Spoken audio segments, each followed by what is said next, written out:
transition. En fait, ce chapitre-ci, en grande partie, ce que nous voyons, c'est que Madara, en fait, finalement, j'ai l'impression qu'il essaie de combattre le destin lui-même tout seul, alors qu'il sait pertinemment qu'il va perdre. Enfin, je suis d'accord. Je vais dire en même temps qu'on ne sait pas encore ce que nous réserve Madara. Madara, c'est le Kinder Surprise de Naruto, quoi. Le mec, il peut sortir n'importe quoi. Il peut revivre. Il a tout prévu. Presque limite, il nous fait un coup à la Itachi, le mec. Itachi revient à la vie. Mais en fait, il avait déjà une technique pour parer les Dotensei, même s'il pensait pas qu'il allait revivre via les Dotensei. Il avait le Koto Matsukama, enfin, j'oublie le Tsuyokomi de Uchiwa Shishui, et donc, voilà, il a réussi à baiser Kabuto là où les autres n'ont pas vraiment réussi à le faire. Alors, ici c'est plus ou moins pareil. Madara, en fait, on sait pas trop de quoi il est capable, mais il arrive quand même à survivre. Bon, en grande partie, ce qui se passe au début, donc on a une réunion des Biju qui s'alient et qui font, oui les gars, on va aider nous aussi, nani, nana. Alors, je me suis dit, ok, ça va. Le problème, c'est Ichibi. Alors, comme vous vous rappelez, dans la première génération, Ichibi, c'était un peu le Biju. Enfin, on savait pas que c'était un Biju à la base. On se disait, bon, c'est un démon, il y a par exemple Kyubi, le démon Renard, et bon, on a Ichibi, le démon Tanuki. Et ici, c'est pareil. Donc ici on avait donc les autres Biju par la suite qui sont apparus. Après on a découvert, ah d'accord, c'est un démon à queue, donc ça veut dire qu'il n'y a pas vraiment des démons, il n'y en a pas plusieurs non plus, enfin il y en a plusieurs parmi les Biju, mais je veux dire en dehors des Biju il n'y a pas vraiment grand chose.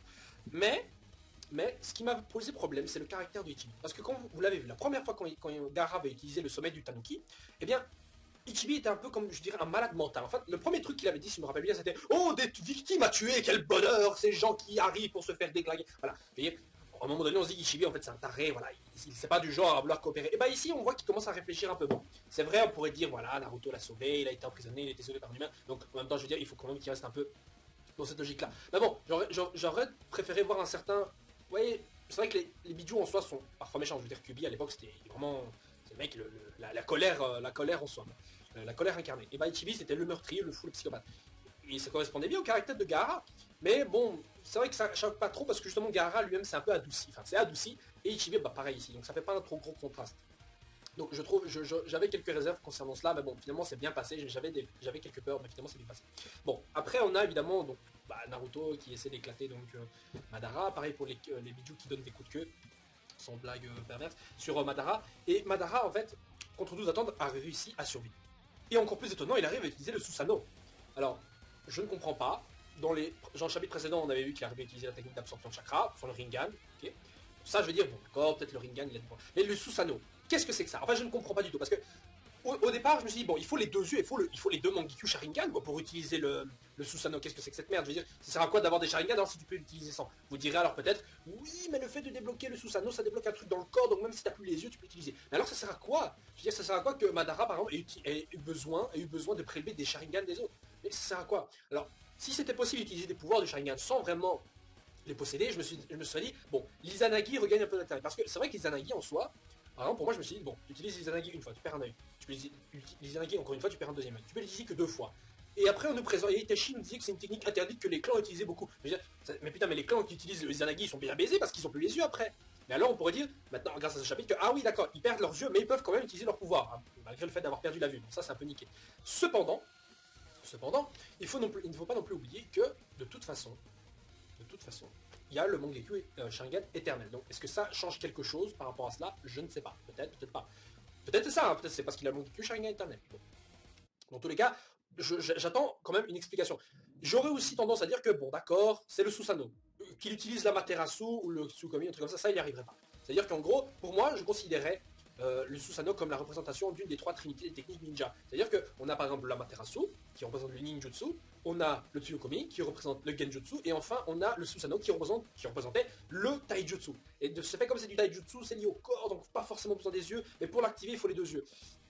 Vous voyez, c'est un peu contradictoire parfois, et en même temps ça correspond bien, enfin ça reste dans la même idée. Bon, j'espère d'avoir une explication plus précise peut-être de l'auteur. S'il ne donne pas une explication, bon bah voilà, on va dire bon bah il peut. Normal. Encore un truc qui passe dans la tête de l'auteur et qu'on est censé accepter comme ça. Je veux dire, qu'on présente un monde qui a certains trucs, il faut respecter, il faut garder une cohérence dans ce monde-ci. J'avais déjà expliqué encore une fois, mais il faut garder une certaine cohérence dans ce que l'on dit, parce qu'on a vu beaucoup de fois dans le manga, par exemple, le Susanoo s'évaporer parce que Itachi, par exemple, pouvait plus vraiment l'utiliser, enfin, était quasiment mort. Enfin, je sais pas si ses 2 yeux étaient niqués parce qu'il était exsangue, parce que voilà, il avait trop utilisé. Peut-être pas, parce que c'est vrai que Itachi et même Sasuke, quand on utilisait le Susanoo plusieurs fois, on voyait leurs yeux carrément tout blancs, comme s'ils avaient vraiment perdu la vue. Donc, quelque part, le fait de perdre la vue, ça interrompt, enfin, le fait d'utiliser leurs yeux à fond, ça empêche le Susanoo d'être utilisé. Donc, de ce fait-là, on peut dire que sans les yeux, pas de Susanoo. Mais en même temps, on pourrait dire, ah oui, mais c'est parce qu'il était à court de chakra, donc pas de chakra, pas de Susanoo. Ça reste dans la même logique. Et par là, évidemment, les yeux sont usés. Bon. Ces explications, voilà, je ne sais pas encore comment expliquer totalement cela, mais bon, pour l'instant, on va s'en tenir là. Il peut utiliser Susanoo. Bon, ça c'est une chose. Maintenant, je veux dire, ok, le Susanoo c'est une technique très puissante, mais là quand même ça a quasiment défié une technique de scellement digne d'un Bijou. Bon, c'est Ichibi, d'accord, le démon en premier, mais quand même, Kisame par exemple, il est certes très fort, c'était considéré comme un Bijou sans queue, et pareil, par exemple pour le Susanoo parfait, là, le Susanoo géant, bon c'était même pas le Susanoo géant en plus là, mais je veux dire, c'est un peu trop facile, je veux dire le Susanoo, oh, putain mais c'est vraiment le truc ultime, le mec il peut sortir de n'importe quoi avec ça, alors qu'on voyait par exemple même Tsunade arriver avec un coup de pied et carrément à briser sa défense, je veux dire qu'est-ce que c'est que ça, faut quand même, je veux dire, faut quand même ça aurait paru trop gros. Encore ça aurait été une technique de scellement de Gaara tout court. Là j'aurais dit bon d'accord il peut en sortir. Mais là on a Ichibi qui utilise carrément son corps entier. Je veux dire bon ça fait un peu trop. Je veux dire Madara il est très très puissant mais faut quand même pas déconner. Le mec il arrive en plus à survivre. Je veux dire, le seul truc qu'il fait, les seules blessures qu'il a c'est il perd un bras. Facile hein, bon perdre la tête ça non, perdre une jambe ok. Non perdre les bras parce que dans Naruto perdre les bras c'est très facile. Et c'est certainement une des blessures les plus répandues dans ce putain de monde. Bref, il arrache donc un bras de Zetsu, qui arrive d'ailleurs pour lui filer son Rinnegan, et on s'arrête sur ce chapitre-là de cette manière-ci. Le gars, il met son Rinnegan original. Donc on a le Madara qui retrouve ses yeux d'origine, enfin. Alors, qu'est-ce que ça va changer? Je ne sais pas trop. D'accord, il a les techniques du Rikudo, ok, vite fait. Je suppose qu'il va extraire donc l'âme des Bijou avec sa technique avec la technique qui aspire les âmes, celle qu'utilisait...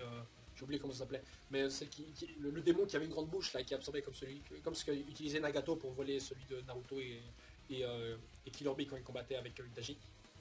Donc c'est peut-être certainement ça qu'il va utiliser pour pouvoir extraire leur pouvoir.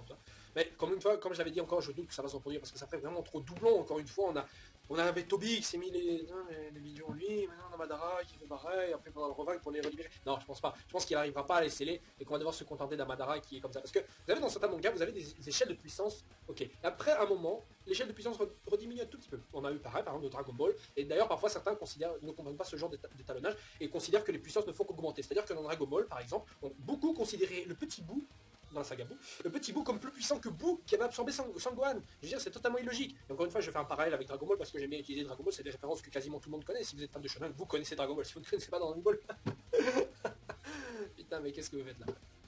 Bref, et pour en revenir donc à ce que je disais, certains donc ne comprenaient pas pourquoi Kibu était plus puissant que... Enfin, pourquoi on disait que Boo Gohan était plus puissant alors que voilà, c'est la suite du manga et les poissons deviennent de plus en plus puissants. Non, c'est pas toujours dans cette même logique-là. De la même manière que je pense que Madara donc, est moins puissant que lorsqu'il était immortel, parce que Kishimoto lui-même l'avait dit. Madara immortel en zombie, là, il avait aucun point faible. Aucun. Il avait aucun point faible. Donc il fallait forcément trouver quelqu'un de forcément plus fort que lui. Hashirama Senju. Bon. Après, donc maintenant qu'il est revenu à la vie, il a plusieurs points faibles. Le fait que déjà il n'est pas non plus immortel. Vous voyez bien qu'il a perdu un bras. Le bras il n'a pas repoussé malgré la régénération soi-disant qu'il avait chopé de Hashirama Senju. Et maintenant il doit se recoller un bras. Donc à mon avis, sa régénération marche uniquement dans le style les blessures, les coupures ou quoi.